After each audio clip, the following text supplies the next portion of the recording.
hem elektrik hem de doğalgaz fiyatlarında önümüzdeki aydan başlamak kaydıyla, Ekim, Kasım ve Aralık aylarını içermek kaydıyla %9'luk bir fiyat artışına gidiyoruz.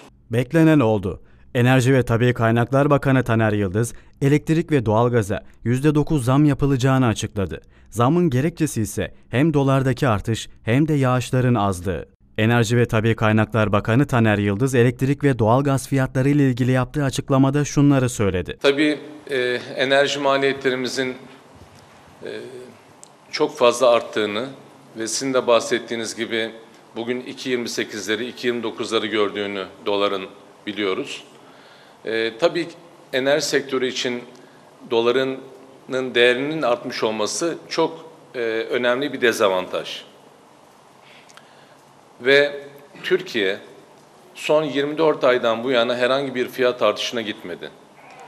Onu yerli kaynaklarımızla, su kaynaklarımızla, rüzgar kaynaklarımızla telafi etmeye çalıştık.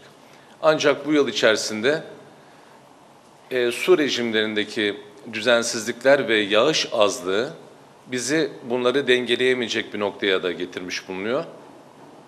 Hem elektrik hem de doğalgaz fiyatlarında önümüzdeki aydan başlamak kaydıyla, Ekim, Kasım ve Aralık aylarını içermek kaydıyla %9'luk bir fiyat artışına gidiyoruz.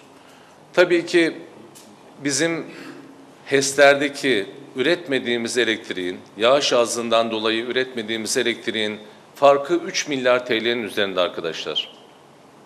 Türkiye özellikle elektrik üretiminde %25'ler seviyesinde su kaynaklarından yararlanırken bugün o neredeyse %17'ler, 18'ler belki 19'larda kapatacağız yıl sonunda. Bu aradaki farkı başka kaynaklarla, ithal kaynaklarla ve diğer kaynaklarla karşılamak durumunda kaldık. Ve biraz önce de bahsettiğim gibi bu rakam 3 milyar TL'nin üzerinde.